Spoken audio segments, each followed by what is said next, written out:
play is the universal language of children. Therefore, if we want to really communicate with them, if we really want to know them to be able to be alongside them on their learning journey, then we've got to speak that language of play as well.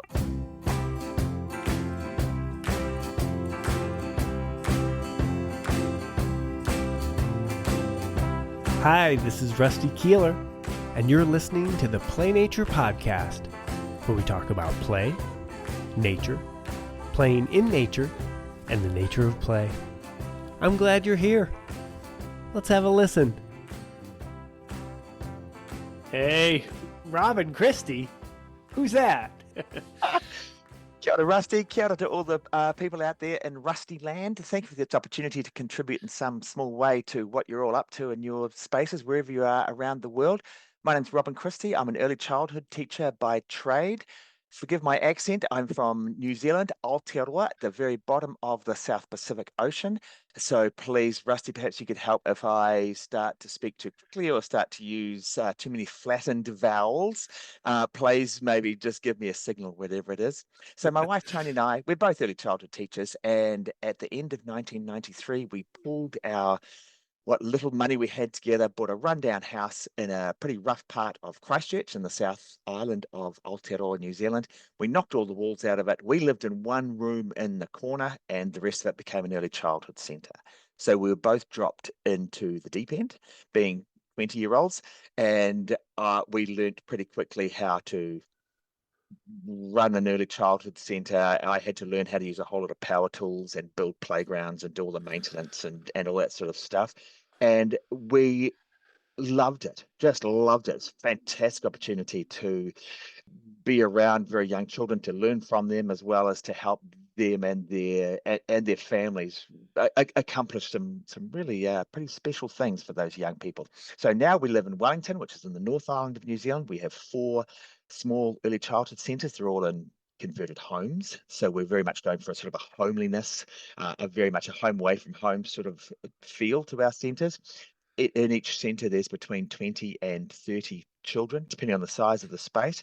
And so my role now is, when I'm teaching, I'm doing storytelling, I'm doing a lot of puppetry, music, science with children, as well as doing all the maintenance around the centres and designing and building playgrounds and furniture and educational, basically building respectful learning spaces for children under the age of 5 here in New Zealand. So I love my job, Rusty. I get to play with power tools. I've got 2 storytelling sessions today, including one on overhead projector, because Diwali's coming up. So I've got one of our teachers we're going to be telling the story of Diwali together using sand as the medium on top of the overhead projector plate. Wow. You know what I'm going for. Cool. So, and even better, I get to start my day speaking to a friend that I admire. So yeah, that's what we're up to. Yeah, well, I'll just tell all the listeners that I'm here speaking to one of my favorite people on the planet. Yes. Oh, kia ora, Rusty. Yes. Our paths have crossed numerous times over the years on various continents and states and islands here and there. And so I've been to your place, you've been to my place, you've been to Ithaca. Fantastic. And we've done some great things. I think last time was Bali. We were in Bali together. Absolutely, yeah, that was inspiring. And certainly going to the Green School, it was great to be able to walk around with you around that Green School and perhaps pick out some of the details that everybody else that was there might not have seen. It was great. And when we finished with that huge jam on those great big bamboo instruments, really enjoyed that. That was a real blast. Yeah. But yeah. And so, what's been on your mind? Oh, well, nature, play, life, the maybe mysticism of play. You and I first bonded on the idea of, design and building and environments and spaces and that kind of, one-of-a-kind creativity and working with communities and all that. And then we had a lot in common. And then I realized, oh my God, you're leaving me in the dust because you are building left and right, doing all sorts of stuff. Take it to the next level. Always, always, always. So you're always inspiring. And I always say, also your work-life balance is also inspiring, of someone who loves play and loves work and loves all that. And that is that is also like your life, but it's also your creativity. And then, but then at the same time, you're all about, fun and joy and music and art and everything in your normal Beautiful. too. You're a charming fella, aren't you? You're a charming fella. Yeah, I can see. Well, that is one of the things that's been on top of my mind for the last couple of years. Is we're very good at, certainly in early childhood education here in Aotearoa. We've got a very, very strong early childhood system, well supported by the government, by global standards. I mean, we're always complaining, but that is, I think, it's the nature of being human. But one of the things that I keep coming back to over and over again is our role as playful adults. How are we modeling the kind of learning dispositions based around play and curiosity and wonder that we're inviting the children to engage in? Not everybody in early childhood education, not all the teachers we've got here in early childhood here in New Zealand have the same sort of playful confidence that perhaps you and I have. And the idea of making a fool of yourself in front of children by falling out of the tree or dressing up as a banana on dress up day or something like that. What is it about us as playful adults that we can bring to the table to make sure that the children can see us failing and bouncing back from that failure? How we bring our own passions and our own interests into the space. Like you and I, we're both very musical. It's one of the things that we've always been enjoyed, and I cannot wait to jam with you Yeah. again soon, Rusty. Yeah, I mean, I'm quite happy to bring all my passions, and I love to draw. I love to dress up and make silly voices, and I like to tell stories, and I like to build great, big, exciting things. Not all teachers have the confidence to bring those sort of elements from home, whether it be cooking or it might be sewing or playing the flute or something like that. Because when we're bringing those interests in to the learning environment alongside the young children, and not only we're succeeding, but we're also failing, we're trying things and getting knocked back. It's only then that they really get to see what resilience looks like. The idea of being able to bounce back from disappointment or bounce back from failure. Mm. So, for some teachers coming into the profession, the early childhood teaching profession, that's something that's missing from their teacher training, if you like. And so, when they see other adults around, especially, they become quite shy and they don't want to put themselves out there and take those risks that are so strongly linked with play. So that's something that I've been thinking about. What you? I mean, you're one of the most playful people I know. Well, I love that idea of, you're kind of also mixing play and vulnerability. Good call. Right, to like be who you Yeah. are, but that idea of stumbling too, or that it's okay, I'll give it my best shot, but I don't always, it doesn't always work out. And so for the early child, the child in early childhood, their daily life probably, is a lot of that, of like trying things and then it doesn't work out, or you get muddy, you fell in a puddle, or metaphorically. And so, Yes. yeah, so what does that look like? And sometimes maybe it feels like the adults are the serious ones and they always have it under control, right? That's right. But that's not really true, is it? No, and it's something else I've been keeping coming back to, just as a little sideline. When Tony and I were teaching, Tony and I were the only teachers. So Tony's my wife's name, as you know. Yeah. So Tony and I were the only teachers at Child Space when we first began, and we were trying a lot of experimental things. And one thing that we went through for about a year was this idea of philosophical questions with children. And so we'd sit around with usually the older children, the 4-year-olds, and we'd have a cup of hibiscus tea and a biscuit or something like that. And we had all these philosophical questions that we would then, the children would turn them over and we would read them. And the one that I keep coming back to over and over again was, are adults always right? And you ask a bunch of 4-year-olds that, and boy, some of the answers that you get. So yeah, I really like what you're saying there, because the idea that failure is baked into all learning for both children and adults Uh-huh. is quite a mind-opening sort of concept, not only for some of our teachers, but certainly a lot of our parents and families who are bringing their children to child space because they think that we're setting these children up for success, which we are, but we're setting them up for failure as well. And so Interesting. Yeah. we're Yeah. constantly Yeah. having to push this idea to our families that failure is where the learning is, and it's that bouncing back from failure. That it's Ooh, okay. That's okay. Right. Right. Because often we it's just want to, vital. yeah, but we think we just want to succeed. We want to get where we're going to go. And to fail is bad. But really, Mm. that's how you like, okay, pick yourself up, or you can you reassess the situation, or you see what it's like. That's right. And I think about that even like following your dreams of like, there's some saying about like you go for no's. How many no's can you get? Like if you're reaching for other people, like, Yes, well, I remember that early on for natural play stuff. Like, okay, you're gonna find absolutely. you just need to find the person that says yes. So it doesn't matter how many no's. You can have a million no's, but you just want that yes. And if you can somehow have that experience of whether it's in childhood failing or, just believing in yourself and knowing that you can pick yourself up and keep trying, that's how you Kia ora. go forward. That's the great gift. So yes, I mean it's exactly because so coming back to the idea of teachers and educators and the adults in the environment bringing their own passions in, especially if it's something that you're learning at the time, by modeling that kind of learning process in front of the children, you're putting yourself in a position of the inexperienced learner. And so you're making the mistakes, you're doing this wondering, you're going down dead ends while you're trying to explore this concept, whatever it is. The idea of being in the role of an inexperienced learner in front of children is a great way of bonding with them because that's where they're living their whole lives, is in Mm-hmm. that space. And so it's like being able to speak the language of play. As you know, Rusty, we must be playful adults in order to properly connect with children because that is their language. Play is the universal language of children. Therefore, if we want to really communicate with them, if we really want to know them, to be able to be alongside them on their learning journey, then we've got to speak that language of play as well. And that isn't something that a lot of teachers, colleges, or universities are teaching here in New Zealand. Might be different in the United States where you are. I don't know. I don't know. It doesn't seem like that is a class of how to be playful oneself or to find the player within.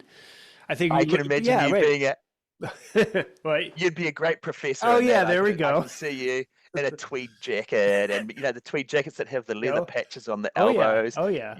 You'd be all over it. You'd be great. Huh. But what's interesting, what you're saying, oh, thank you. Thank you. I'd give it a Maybe try. one day when you grow up. Yeah, that's right. But interesting to think about the idea of learning about play being different than learning about being playful or having that playful heart, the playful Mm, spirit.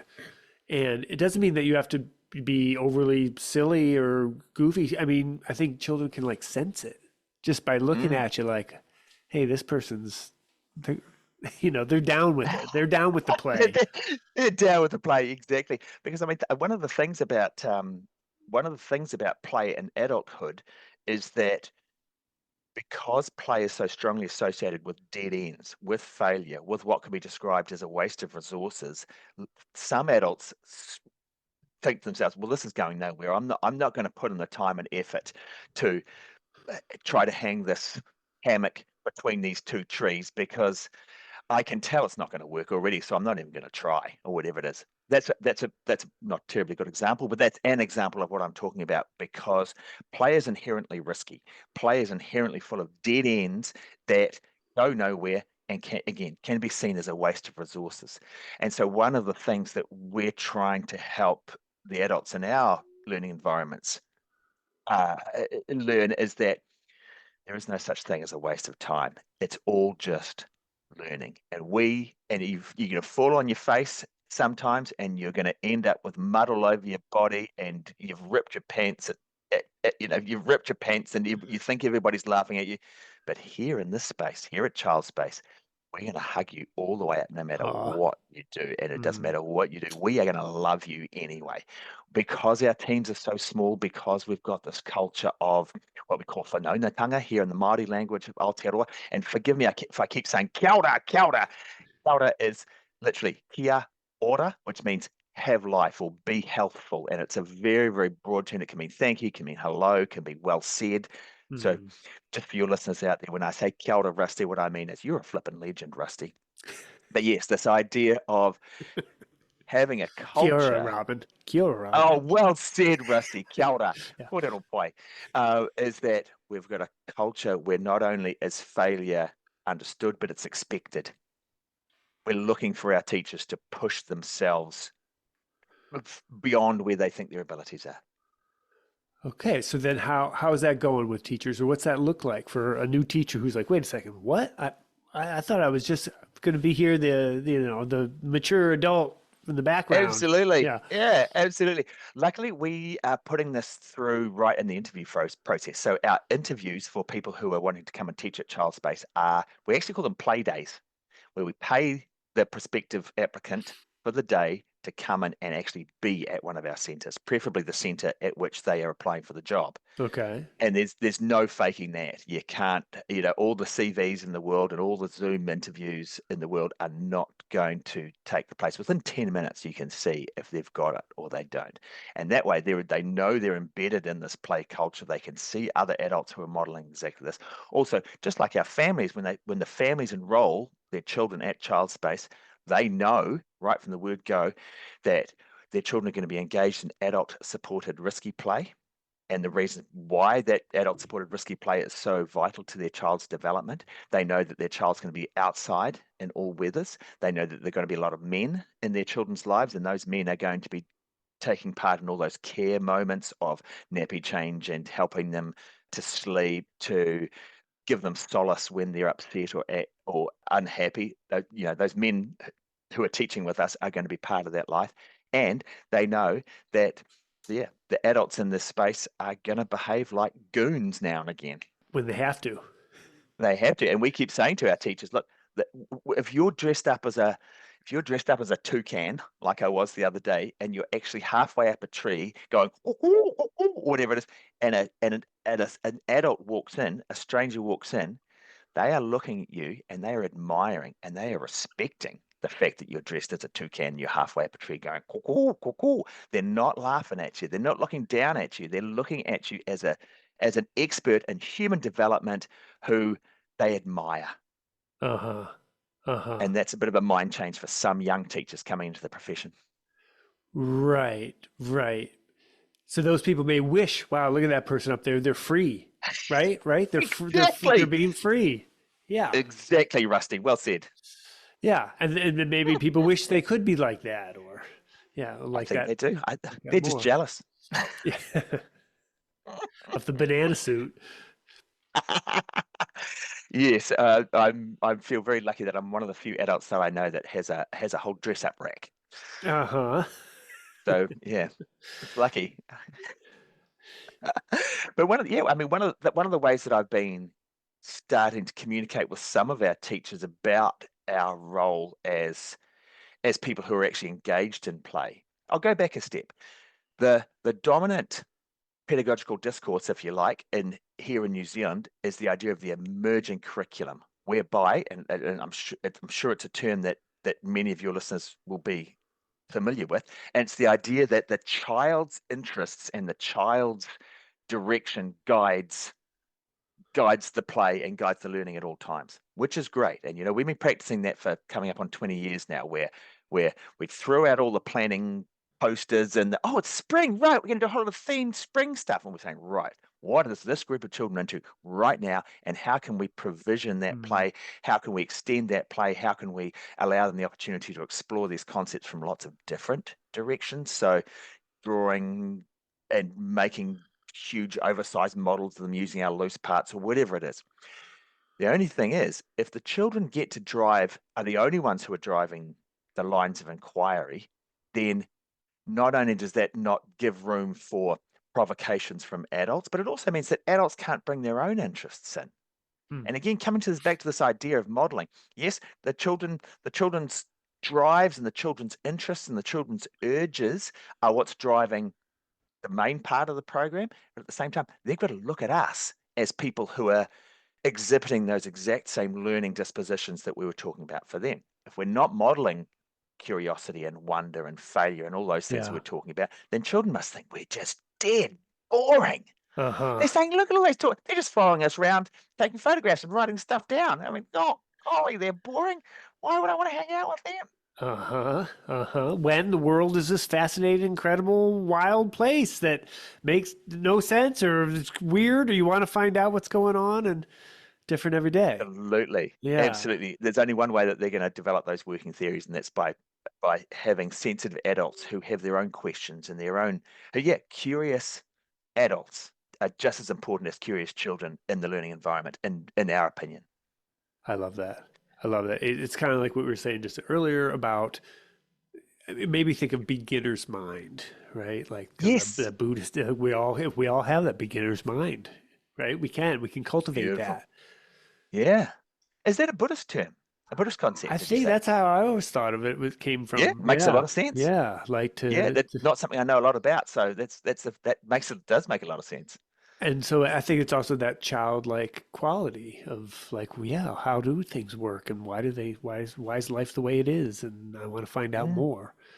And yeah. we are, no matter how old we are, how much we've studied, how much whatever. I mean, the really is we don't know. There's so we what we don't know compared to what we do know is so vast, right?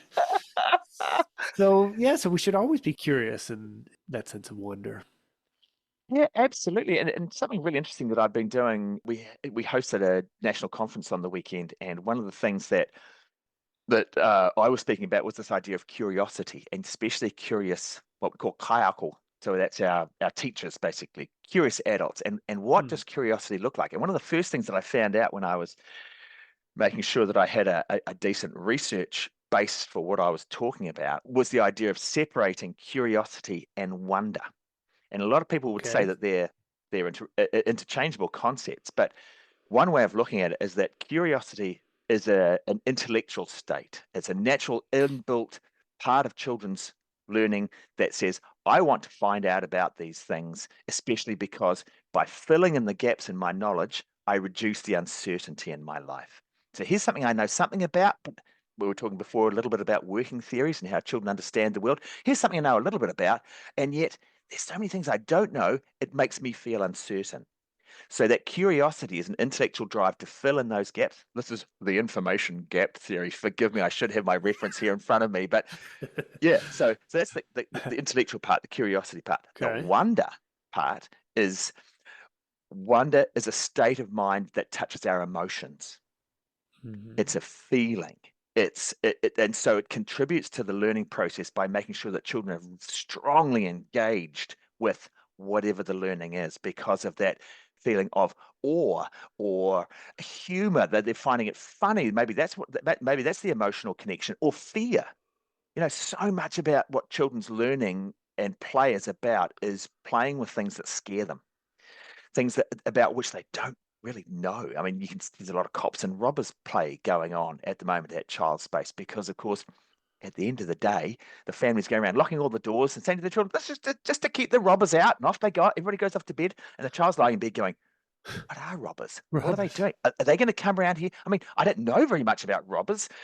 That's why it comes out so much in their play because one of the emotions that drives children's learning can be, yeah, confusion and fear about different things. So yeah, this idea of having an emotional component to learning, it fosters obviously empathy and imagination and a love of the world.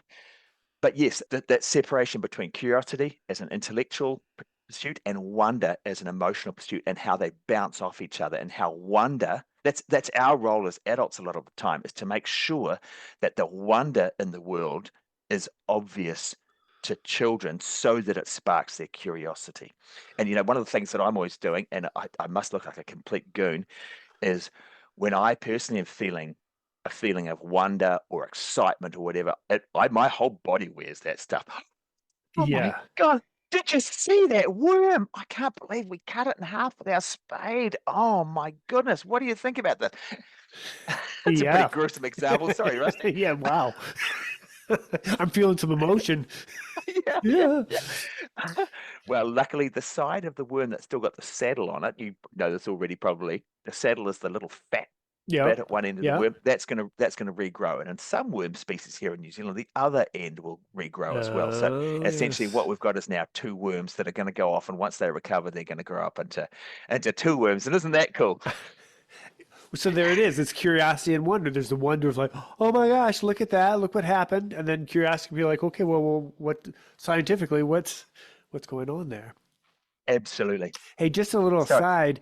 Are in please. New Zealand, are they having trouble with the jumping worms? Do you know about these? No, there are Oh jumping my gosh, worms. there That's is. somebody's worst nightmare somewhere, isn't it? Seriously. Well, it turns out in Ithaca, New York, I don't know, they're sounding alarms. Like there are these invasive worms that you go in the woods and they're hurting the soil. They're like eating they're not from here. I don't know how they got Oh here. I no, need that's some more. terrible. So yeah, you see them all over the place and they're like kind of changing the ecosystem. And they're real wriggly and, so kids are finding a lot of Wow. worms, but they move I did differently. not know that. And Yeah. do they actually jump up in the air? Because that would be worth seeing. Just no legs. I mean, be worth Yeah, seeing. they spring up. No, but they definitely wriggle and move in ways that our normal native worms don't. So it's yeah, Oh, I'm yeah, sorry to yeah, hear that because yes, a healthy worm ecosystem, like a healthy fungal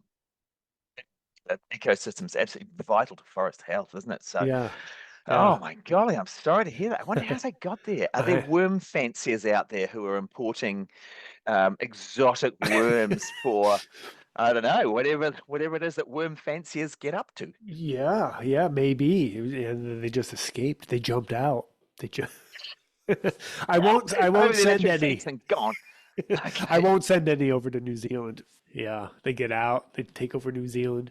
Oh, crikey. Uh, Okay, so there's a sense of wonder, and then the adult modeling that kind of still also having that sense of wonder, or maybe these are qualities that, not only do you look for in one of your teachers, but just teachers in general. It's nice to kind of, Mm. yeah, develop that and the curiosity along with them, but also humor. You talked about humor in there, and Yeah, oh, look, yeah, absolutely.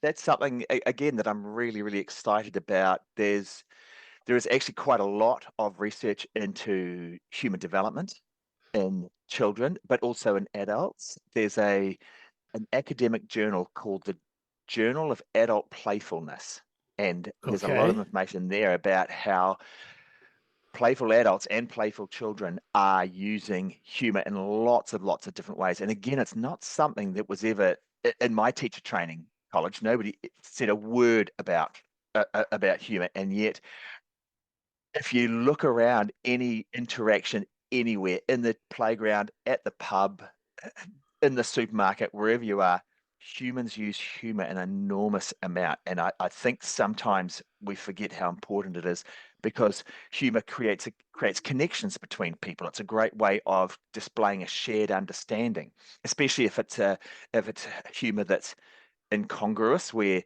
the first part of the humor sets up a situation where you think you know what the end of the situation is going to be, but it's twisted. The yeah, carpet's pulled out from under you at the last minute. It's that classic jokes. This is an example of what I'm talking about with the incongruity theory, where we say, okay.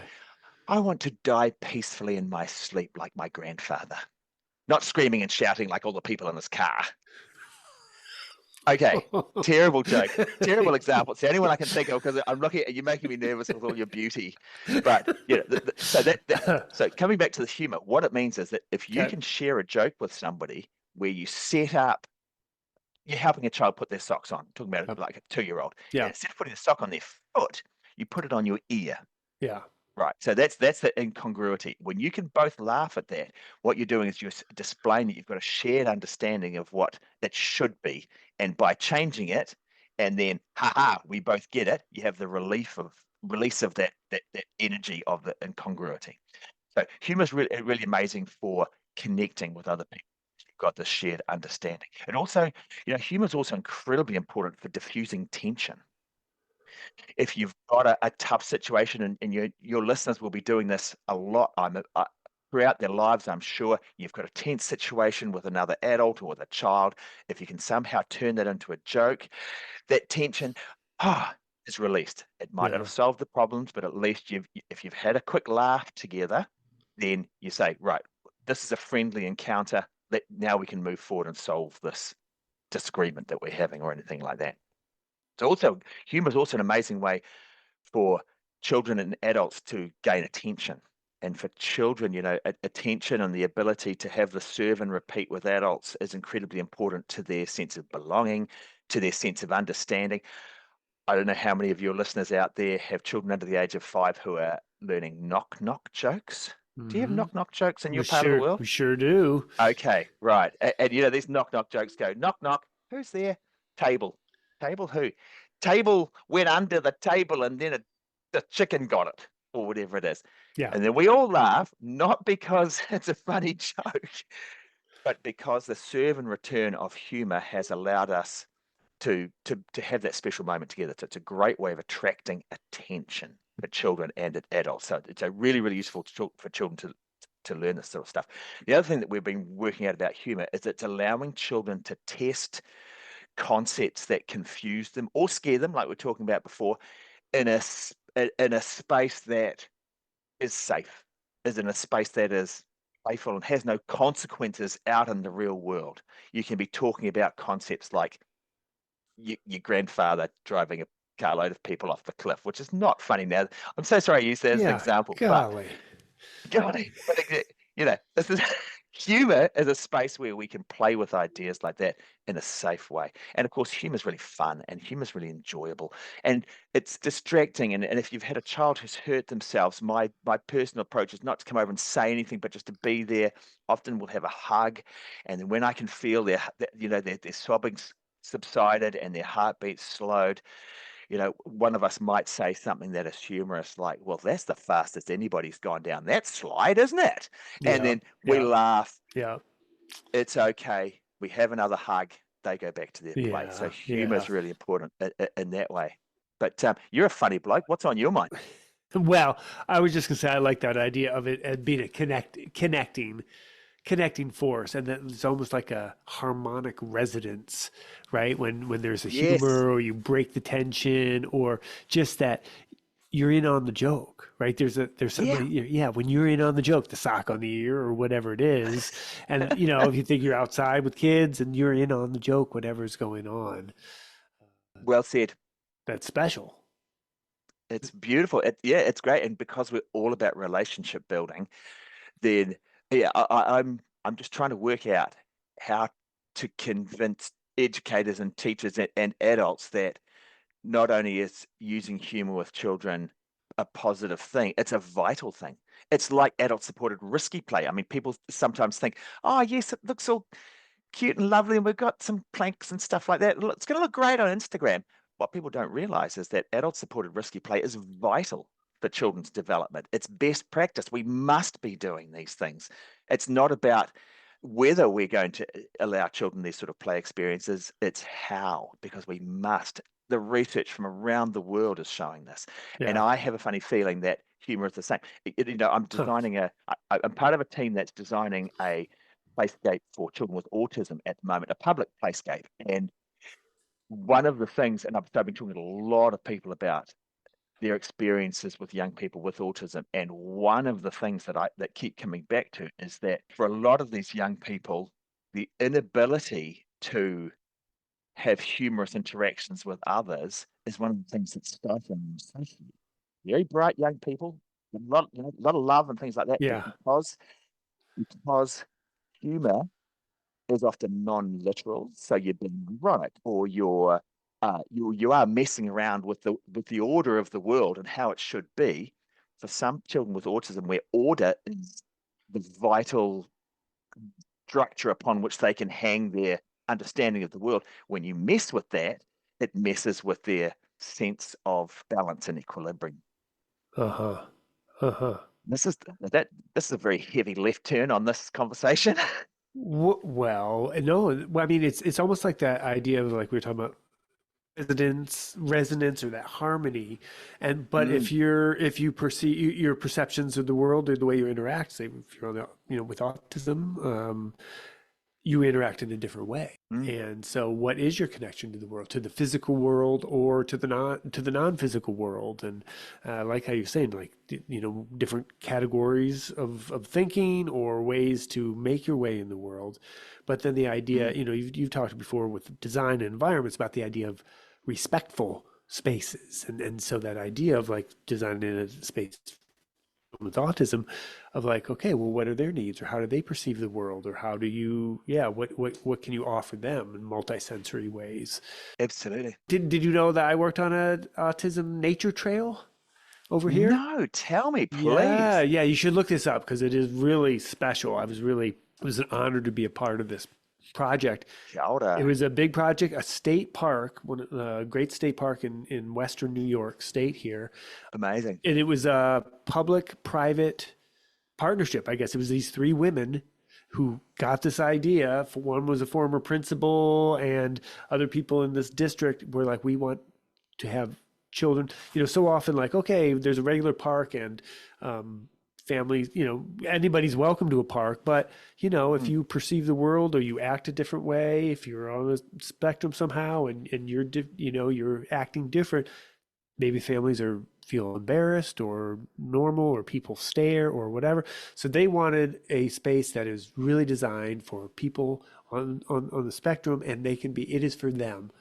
Kia ora. However they want to explore is okay. And whatever, everybody else is invited also, but it was almost reversed. Wow, that's Yeah. so cool, man. That is Yeah, so cool. yeah. So you should check it out.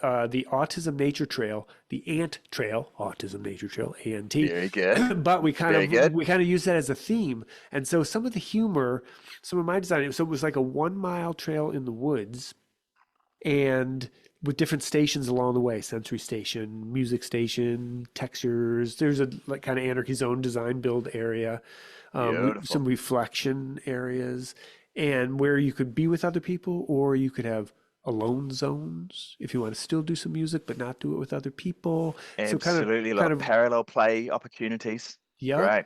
Yep. We did through kind of this wayfinding. I kept thinking about like having like almost like that playful connections, but we like stacked rocks with rods in them. And it was like wayfinding, like when a trail turned, there'd be one of these, and it had a little personality, each one of these stacked rocks, three Great. rocks. And oh, that's where the trail keeps going in this whole woods. And then you get to that one and you can see down the line, oh, there's another one. And they're almost like friends along the way. And then we did things Beautiful. with ant rocks that looked like ants, stacked abdomen and thorax or whatever, all the parts. And just kind of how can the woods itself be a friend? And Beautiful. how can there be a relationship in all different dimensions and levels and things? That is so gorgeous. Yeah. Yes, please. I will look that up. The Yeah. ANT. Also, I really should go back and say that that was a very broad description of some children who are on the autism spectrum. Sure. When we were doing the design for this playground I'm working on at the moment, I met two twin girls who are on the autism spectrum. They must have been about 16, and they were funny, funny as hell. And that was the first way we connected, was through humor. So Uh, forgive me if that what I said before sounded like a blanket description. It's not of that at course. all. No, no, we're all on a spectrum. We're all in a, well, I like that idea Absolutely. though, of humor too, no matter where we're at, like humor often, not for everybody, but often is that way in, no matter where we're at. Absolutely. And like play, like curiosity, like wonder, humor is expressed best in safe settings. And certainly that's where it comes back to, at least partly to the physical environment, is how we're creating spaces that make children and adults feel safe. They feel like they have control. They feel like the people around them can be trusted. It's only in those situations that we can be our best selves. And so that's one of the reasons why we're making our early childhood centers as homely as we possibly can. And I appreciate that that the American uh, definition of homely means I basically this: what I look like, yeah. hey, like ugly, right? Or yeah. I Whereas think so. I'm You're saying it means the same as what we would say, homey, homey. homey, You say right? Yeah, homely. hominess. What are we doing to create spaces where a lot of those symbols and signals from home are brought into that space? Are they physically soft? And I'm talking especially about the indoor spaces, Yeah, because I have been to a lot of early childhood services in the United States, and especially when they get to be quite big, you might be talking about 100 children or more in some of these spaces. They're in architecturally designed environments, and everything is designed to be wiped down and yeah, sprayed, yeah, including the yeah, playgrounds. yeah, It's those are can still be homely spaces. yeah, It's how we bring in those signals from home. We're lucky in that we are in converted homes, so we're already looking like a home from the outdoors, but yeah, we're concentrating on things like having warm and muted colors. So, for example, when we first started Child Space in our own home, yeah, again, we were 20. We didn't really know what we were doing, and it was the early 90s. We would just paint everything bright red, bright green, and it was the 90s. So rag rolling was really big. I don't know if you had rag rolling in there, but you'd Oh, paint an undercoat, and then you get a slightly darker or lighter color, and you go tick, tick, tick, tick, tick, and you paint all over it to get that real dappled effect. yeah. I think we were trying to be, I don't know. Anyway, some bright reds, bright blues, bright yellows, stuff all over the place. And these poor Yeah. children, they're wandering around. I look back now, they're wandering around in what must have been felt like somebody else's bad trip. It's just like, Yeah. oh, boy, what's going on? So Yeah.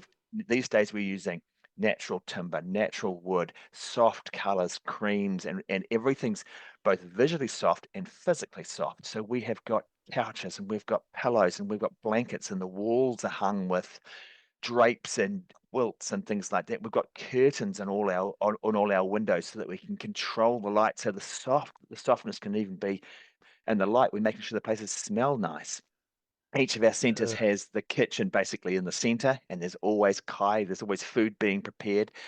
So when families first come in, they got the smells from his home, the yeah. sounds of home, the softness of home. We've got a lot of adult and child scale furniture. So we've got adult sized dining tables, for example, Oh, so that and adult sized couches all through the place, so that as families are coming in, they feel welcome to come and stay, and they can stay all day if they want to, but they need to feel safe before we can really get to know them. Same with yeah. children, same with teachers. It's that safety. So yeah, a lot of living things, a lot of plants. Do you have many succulents in your part of the world there, Rusty? Plants that are basically indestructible. Not in upstate New York. That gets wiped out by the winters, but there are No, other of places course. that they grow wild. We, Yeah, we have a brilliant. few on the windowsill. Yes, exactly. I'm thinking more pot plants inside. Yeah. Yes. That has been one of the things over the last sort of 4 or 5 years that has been quite transformative for our learning spaces, is just flooding them with plants, just every kind of pot plant. And for me personally, I can kill a pot plant just by being in the same room as it. It's not it's something that I'm learning, and I'm in that new learner mode at the moment. Yeah. But the beauty of these succulents and these ice plants and things like that is that you just cannot kill them. The Right. whole place is just flooded with them. And Yeah. macrame pot plants. As a child of the 70s, I used to think that macrame was so dumb because it was what my mum was into. And now I think macrame plant hangers are just the coolest thing out there. That Am is I hilarious. middle Yeah. aged? Am I middle aged? That's what happened to me. You like, we call it macrame. That you like macrame? Oh, macrame. Yeah. Hey, that's cool. Macrame. Macrame. Yeah, no, my mom did macrame. That totally takes me back to the 70s of, yeah. And is that funny? It's like macrame plant holders. Yeah. That's the one. Yeah. And but just they're hung everywhere. So the whole place, it's like being in a little jungle.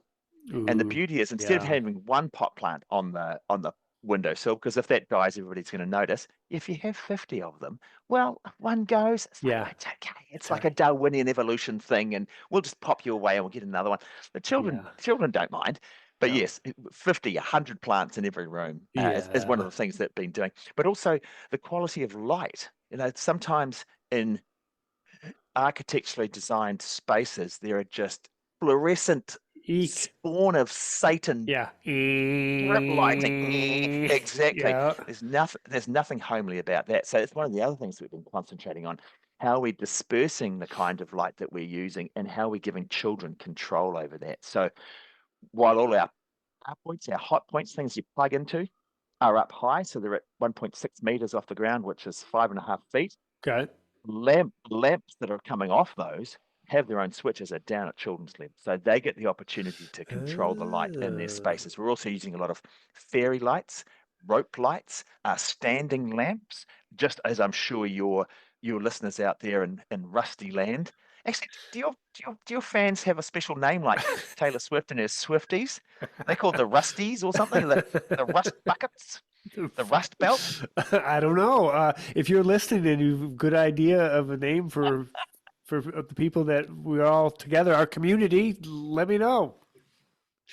Um, but yes, again, coming back to things like curtains, so that as, for example, when we're having our meals together at lunchtime, the children may be coming out if we're eating inside.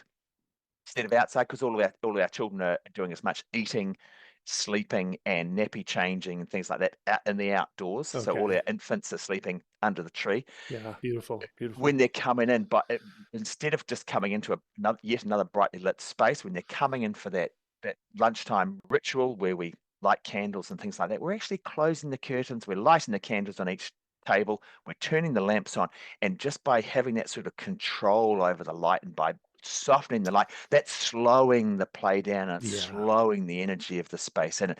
And then we wash our hands, we hold hands, we do our karakia, which is our prayer of thanks. And then by that stage, the whole energy levels just, Yeah. and they're ready Yeah. for a more restful time after lunch. So yes, control over the light sources has been something that we've been concentrating on as well, as far as that homeliness goes. Yeah. Hominess. Yeah. Yeah. I love it. The idea that the environment has that effect on us. That we can create the moods that it and have that softness and warmthness, and things can be stimulating or things can be soothing, and that can be a part of the rhythms of the day and that relationship Absolutely. with the environment. Yeah. Absolutely. And even if you do have strip lights, I've got a friend who teaches not far from here, and she's got strip lights all through the quite a large centre, Fluorescent, architecturally big designed, fluorescent lights. big fluorescent Yeah. lights. Yeah. They never go on. They just don't go on. Yeah. Yeah. Basically, what she's done is she's dispersed the lighting throughout the whole thing, and she's got some really beautiful hanging lamps and things like that, and they are what go on. So yes, even if people out there are in spaces that have been designed by people who also design hospitals and supermarkets, there are lots of things that we can do together to bring in that homeliness and again softness and natural things. uh, Tony is into crochet, talking about middle-aged, and she's, crochet. How do you pronounce it? Oh yeah, Crochet crochet. or something? Do you? No, Oh, no. crochet. Yeah, we say Oh, crochet. crochet. Oui, Oh, oui, everything oui. sounds so C'est much ça. fancier when you say it. Anyway, so there's lots of crochet blankets all around the place, all around Child Oh, Space. okay. We- Yeah. We're big op shoppers as well. So an opportunity shop, a thrift shop, you might Oh yeah. call it. Yep. Yep. Yep.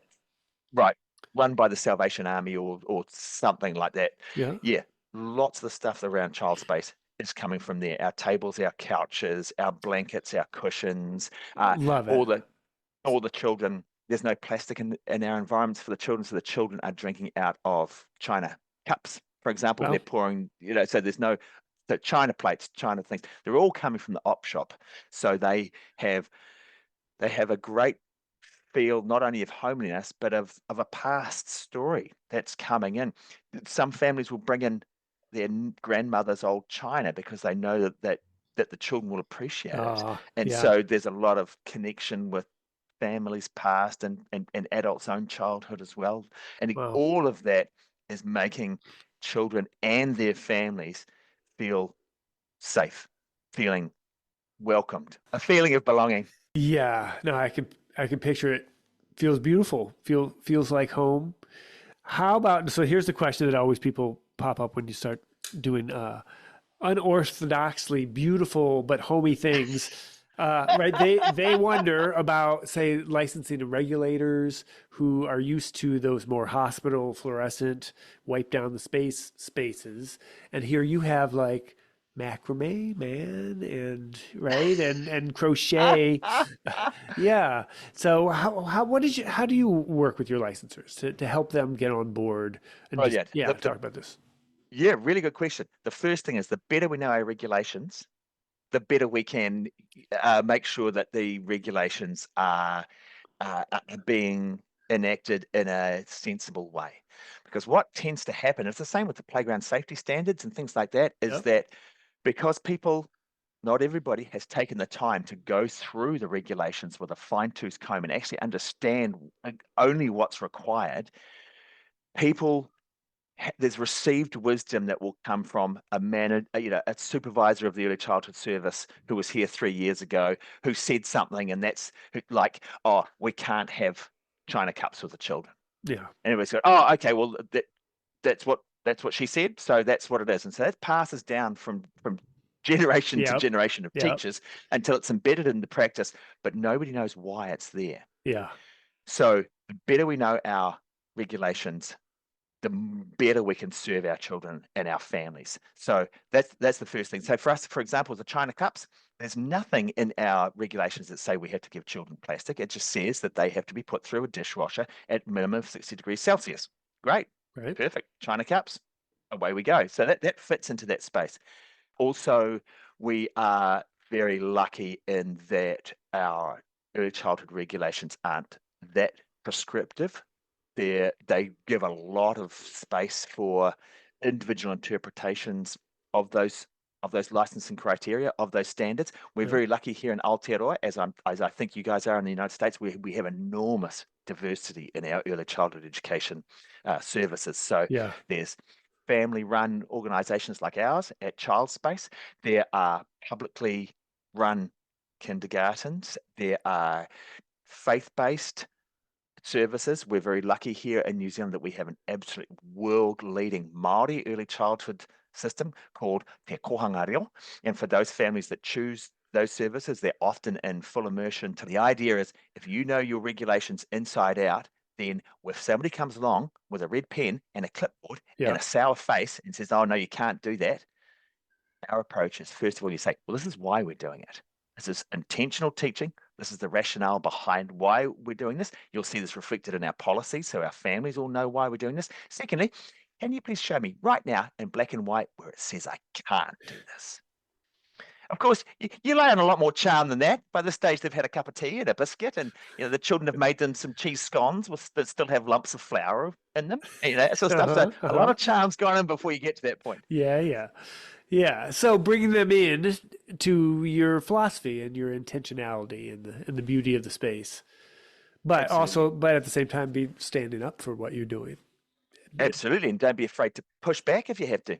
Yeah. Because you're standing up for, you're standing up for something that is much more important. You're standing up for children's agency, children's rights, children's, self-determination, and that's the whole gig, Rusty.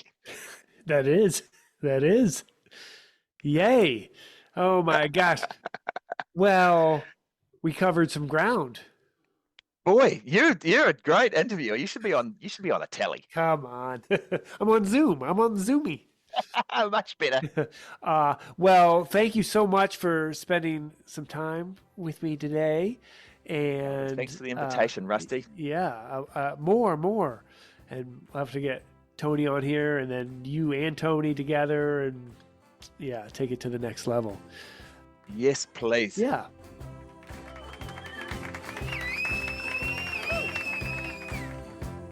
All right. Thanks for listening. Do you have a comment or a question? Email me at playnaturepodcast@gmail.com. You know I like talking about this stuff. And maybe we could use your question on a future podcast episode. As always, I have some free goodies for you in the show notes, including my outdoor loose parts guide. Fun stuff in there. And so I wish you the best in your outdoor play adventures.